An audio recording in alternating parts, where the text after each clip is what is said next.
Hello friends, आपका स्वागत है आपके YouTube channel new exam trick पे।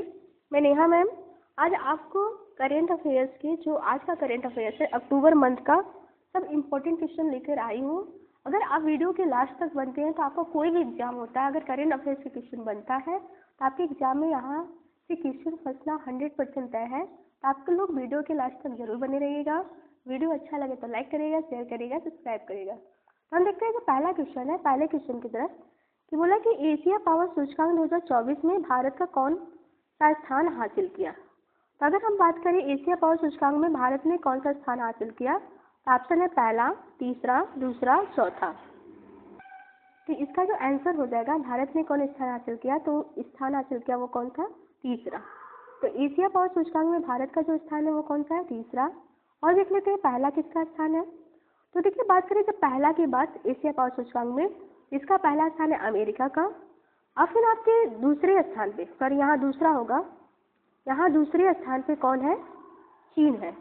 और तीसरे स्थान पे आपका भारत है ही, और चौथे स्थान पे कौन सा है, जापान। तो अगर पहला स्थान का है तो अमेरिका, दूसरा चीन, तीसरा भारत और चौथा जापान। और भारत का स्थान पूछिए तो तीसरा है, इसने जापान को पिछाड़कर तीसरे स्थान पे अपना स्थान जमाया हुआ है। फिर देखते हैं अगले क्वेश्चन की तरफ। अगला क्वेश्चन जो है कि राष्ट्रीय खाद्य, जो प्रश्न नंबर 2 है कि राष्ट्रीय खाद्य सुरक्षा सूचकांक 2024 में किस राज्य में पहला स्थान हासिल किया। तो राज्य स्तरीय जो खाद्य सूचकांक 2024 में आपका जो पहला स्थान किसने हासिल किया, ऑप्शन है गुजरात, राजस्थान, केरल, तमिलनाडु। तो इसका जो आंसर हो जाएगा वो कौन सा हो जाएगा, केरल। तो पहला स्थान आपको किसने हासिल किया, तो केरल। फिर देखते हैं इसमें जो दूसरे स्थान पे, पहले स्थान पे आपका केरल हो गया, पता चल गया। दूसरे स्थान पे कौन सा राज्य है, तमिलनाडु। और तीसरे स्थान पे कौन सा है, जम्मू कश्मीर। और फिर आपको पता है जो विश्व खाद्य दिवस मनाया जाता है वो कब मनाया जाता है, वो 16 अक्टूबर को मनाया जाता है। तो खाद्य दिवस अगर पूछते किस दिवस को मनाया जाता है तो आपका 16 अक्टूबर का। इसमें राज्य स्तरीय में पहला स्थान किसने हासिल किया, केरल, दूसरा तमिलनाडु, तीसरा आपका जम्मू कश्मीर। फिर देखते हैं अगले क्वेश्चन की तरफ। अगला क्वेश्चन बहुत इंपॉर्टेंट है आपका। बोला कि भारत की नई एयरलाइंस कौन सी है जिसे विमान मंत्रालय से मंजूरी मिली है। ये क्वेश्चन बहुत इंपॉर्टेंट है कि बोला है कि अभी नई एयरलाइंस कौन सी बनी है जिसे विमान मंत्रालय द्वारा मंजूरी मिली है। तो ऑप्शन है तेजस, स्काई एयरलाइंस, शंख एयरलाइंस, स्टार लाइन एयर। इसका जो आंसर हो जाएगा वो क्या हो जाएगा, शंख एयर। तो जिसने अभी हाल में ही भारत विमान मंत्रालय द्वारा मंजूरी मिली है वो कौन सा एयरलाइंस है, तो शंख एयरलाइंस। इसके बारे में अच्छे से देख लेते हैं। देखिए जो ये क्वेश्चन इसलिए इम्पोर्टेंट बन जाता है कि ये एयरलाइन उत्तर प्रदेश में स्थित होगा, जिसमें लखनऊ और नोएडा में क्या होगा, इसका हब होगा। तो क्वेश्चन इम्पोर्टेंट है कि जो आपका शंख एयरलाइन है ये अभी हाल में ही मंजूरी मिली है और ये कहाँ पे स्थित होगा, उत्तर प्रदेश में। और इसका जो नोएडा और लखनऊ है इसका क्या होगा, हब होंगे। फिर देखते हैं अगला क्वेश्चन। अगला क्वेश्चन भी आपका इम्पोर्टेंट है। बोला है कि प्रधानमंत्री नरेंद्र मोदी ने किस देश के बोस्टन और लॉस एंजल्स में 2 नए वाणिज्य दूतावास खोलने की घोषणा की। तो बोला है कि जो बोस्टन और लॉस एंजल्स में 2 नए वाणिज्य दूतावास खोलने की घोषणा की, ये किस देश में है। तो ऑप्शन है ऑस्ट्रेलिया, जर्मनी, रूस और यूएसए। तो ये आपके किस देश में है, तो आपको पता है जो लॉस एंजल्स है ये कहाँ पे है, किस देश में है, आपका यूएसए, अमेरिका में है। तो इसका आंसर क्या हो जाएगा, अमेरिका हो जाएगा।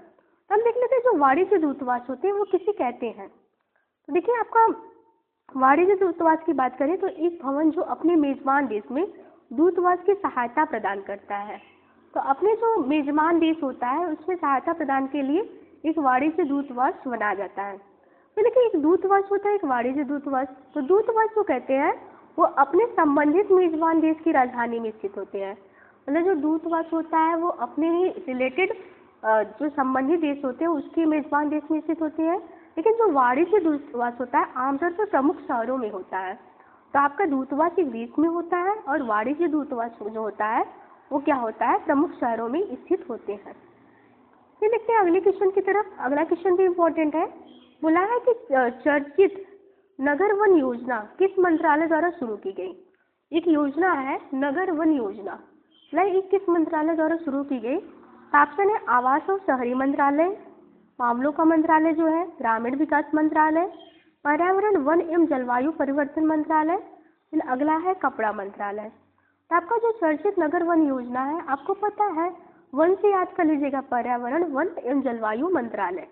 तो इसके जो किस मंत्रालय द्वारा शुरुआत की गई, तो पर्यावरण, वन एवं जलवायु परिवर्तन मंत्रालय। इसका देखिए जो चर्चित नगर योजना स्थापित की गई, इसका उद्देश्य क्या है? इसका उद्देश्य जानते रहेगा, हरित स्थान बनाना और शहरी वातावरण को सौंदर्यात्मक आकर्षण को बढ़ाना। मतलब जो शहर में सौंदर्य को बढ़ाने के लिए मतलब आपके पेड़ पौधे का ही प्रयोग करना, इसका ये उद्देश्य है। और ये किस मंत्रालय द्वारा लॉन्च की गई, तो आपका पर्यावरण, वन एवं जलवायु परिवर्तन द्वारा लॉन्च की गई। फिर देखते हैं अगले क्वेश्चन की तरफ। देखिए क्वेश्चन नंबर 6 है, बोला है वर्ष 2025 में कौन अंतर्राष्ट्रीय अंतरिक्ष स्टेशन के लिए एक्सॉम 4 मिशन का संचालन करेगा। ये क्वेश्चन बहुत इंपॉर्टेंट है। जो एक्सॉम 4 मिशन है, इसका संचालन कौन करेगा। और दूसरी बात है, इस मिशन के तहत पहली बार भारतीय अंतरिक्ष यान में मतलब आपका जाएंगे। ऐसे मिशन का संचालन कौन करेंगे, तो ऑप्शन है अजय नायर, शुभांशु शुक्ला, दीपक जोशी, रमन पांडे। इसका जो संचालन करेंगे वो कौन करेंगे, शुभांशु शुक्ला।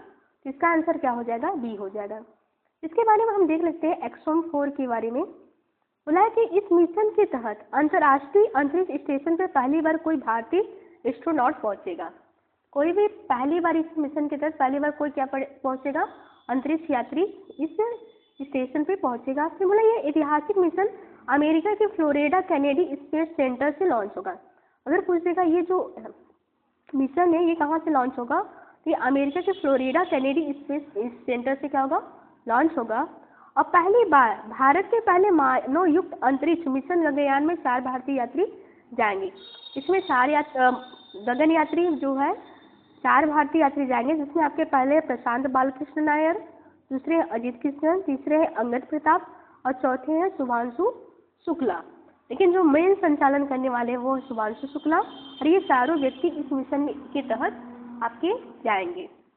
फिर देखते हैं अगले क्वेश्चन की तरफ। अगला क्वेश्चन जो है बोला है कि जो राष्ट्रमंडल खेल 2026 का आयोजन कहाँ किया जाएगा, तो ऑप्शन है लंदन, सिडनी, रोम, स्कॉटलैंड। तो ये क्वेश्चन बहुत इंपॉर्टेंट बन जाता है कि इसका जो 2026 का आयोजन किया जाएगा वो कहाँ किया जाएगा, स्कॉटलैंड में किया जाएगा। देखिए हम इसके बारे में देख लेते हैं। जो आपका 2026 में राष्ट्रमंडल खेल होगा, पहले बार जानते रहिए इसका जो संस्करण है वो 23वीं नंबर का होगा। ये कहाँ पे मतलब ऑस्ट्रेलिया के विक्टोरिया में किया जाना था, लेकिन क्या हुआ कि अब स्कॉटलैंड के ग्लासगो में किया जाएगा।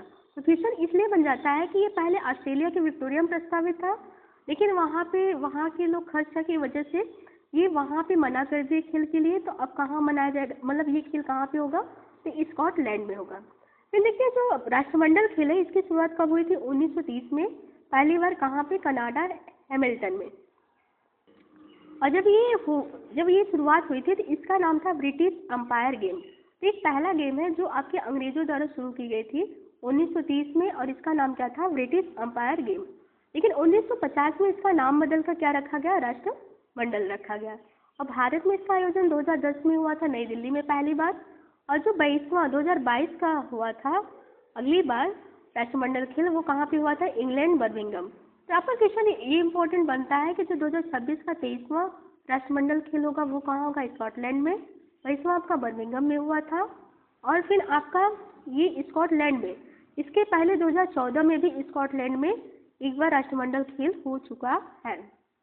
फिर देखते हैं अगला क्वेश्चन की तरफ। अगले क्वेश्चन आपका क्वेश्चन नंबर 8 बोला है कि किस टीम ने पुरुष एशियाई हॉकी चैंपियनशिप ट्रॉफी 2024 का खिताब अपने नाम किया। तो ऑप्शन है चीन, मलेशिया, पाकिस्तान, भारत। ये किसने किया, तो भारत ने किया। इसका आंसर क्या हो जाएगा, भारत।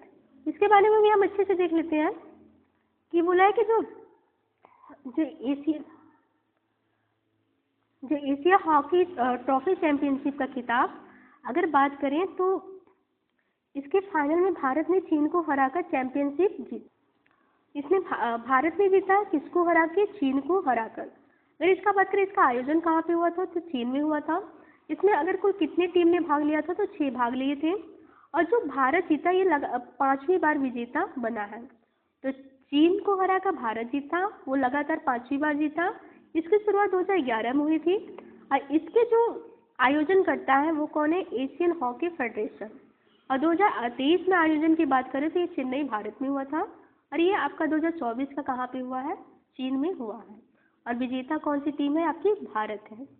फिर देखते हैं अगले क्वेश्चन की तरफ। अगला क्वेश्चन कि बोला हाल में कौन सी महिला दिल्ली की अब तक तीसरी महिला मुख्यमंत्री बनी है? तो ऑप्शन है राखी बिरला, फिर आपकी प्रमिला टोकस, अतिशी मलेना, इनमें से कोई नहीं। तो ये आपकी जो अभी हाल में ही बनी है लगातार तीसरी बार, तो वो कौन है? आतिशी मरलेना। इसका आंसर क्या हो जाएगा? सी हो जाएगा। फिर देखते हैं अगले क्वेश्चन की तरफ। अगला जो क्वेश्चन है क्वेश्चन नंबर 10 इम्पोर्टेंट है कि अभी हाल में मिस इंडिया वर्ल्ड वाइड 2024 का टाइटल किसने जीता? ऑप्शन है ध्रुवी पटेल, प्रिया सिन्हा, प्रीति कामत, हरमनप्रीत कौर। तो जो आपके मिस इंडिया वर्ल्ड वाइड 2024 का टाइटल वो किसने जीता? तो वो कौन है? ध्रुवी पटेल। किसने जीते? ध्रुवी पटेल ने। फिर इनके बारे में हम देख लेते हैं अच्छे से कि जो मिस इंडिया वर्ल्ड वाइड 2024 का टाइटल ध्रुवी पटेल ने जीता। ये जानते रहिए कहाँ की है, किस देश की? ये वाशिंगटन अमेरिका की कंप्यूटर की छात्रा है। ये क्या है? कंप्यूटर की छात्रा है। अगर ये बात करें जो ये मिस इंडिया वर्ल्ड वाइड का आयोजन कहाँ हुआ था? तो एडिसन न्यू जर्सी में इसका आयोजन हुआ था। इसका ध्रुवी पटेल को जानते रहिएगा, ये 2024 की मिस इंडिया वर्ल्ड वाइड का खिताब जीती। फिर देखते हैं अगले क्वेश्चन की तरफ। अगला क्वेश्चन बहुत इंपॉर्टेंट है। बोला कि उत्तर प्रदेश सरकार ने राज्य में कितने हाईटेक नर्सरी स्थापित करने की घोषणा की? ऑप्शन है 50, 70, 75, 73। तो कुल कितने हाईटेक नर्सरी की स्थापना की? स्थापित कितने की? 73। इसका आंसर क्या हो जाएगा? डी हो जाएगा। तो देखिए जो हाईटेक नर्सरी है इसका उद्देश्य क्या है? इसमें बोला है कि प्लास्टिक ट्रे में ऑटोमेटिक सीडर मशीन के द्वारा स्वस्थ पौधे तैयार किए जाते हैं।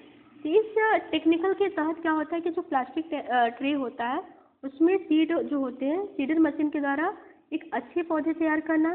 ये बोला कि यह पॉली ग्रीन हाउस व एग्रीमेंट हाउस का संयोजन है। फिर देखते हैं जो हमारा अगला क्वेश्चन है। अगला क्वेश्चन ये भी इम्पोर्टेंट है कि बोला कि कुष्ठ रोग को समाप्त करने वाला पहला देश कौन सा बना? क्या आपका ऑप्शन क्या है? Jordan, Qatar, Philippines, Libya. तो अगर कुष्ठ रोग समाप्त करने वाला पहला देश कौन सा बना? वो कौन सा बना? जॉर्डन। तो आपका पहला देश कौन सा है? जॉर्डन। फिर आपको पता है कि जॉर्डन की राजधानी क्या होती है? अम्मान होती है। फिर आपका जो कतर, कतर की राजधानी दोहा। फिलीपींस, फिलीपींस की राजधानी क्या है? मनीला। फिर देखिए जो आपका जो कुष्ठ रोग होता है इसको इंग्लिश में क्या कहते हैं? लेप्री कहते हैं। इंग्लिश में लेप्री कहते हैं। और ये किससे होता है? तो ये जीवाणु से द्वारा होने वाला रोग है। ये किससे होता है? बैक्टीरिया के द्वारा या जीवाणु के द्वारा।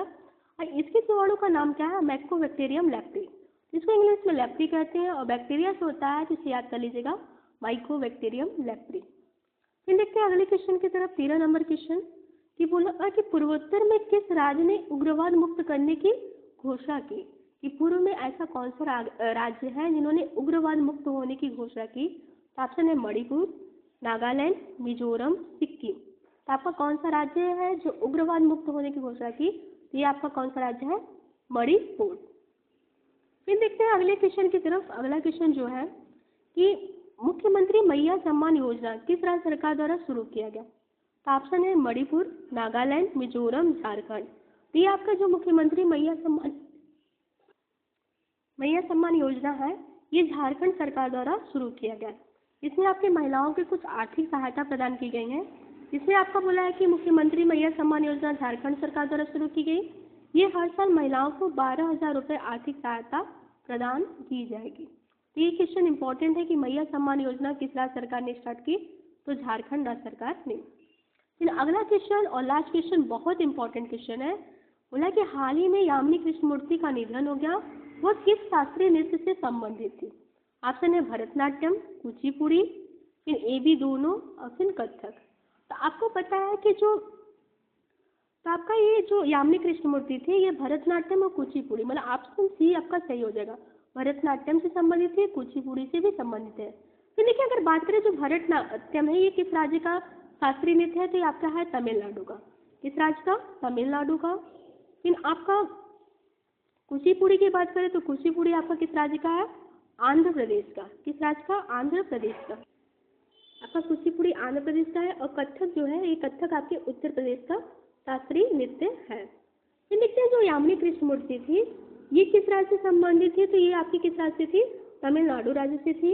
और इनको पद्मश्री 1968 में पद्मश्री से सम्मानित किया गया और पद्म भूषण से 2001 में सम्मानित किया गया, पद्म विभूषण से 2016 में सम्मानित किया गया और इनको संगीत नाट्य अकादमी द्वारा अवार्ड 1977 में प्रदान किया गया।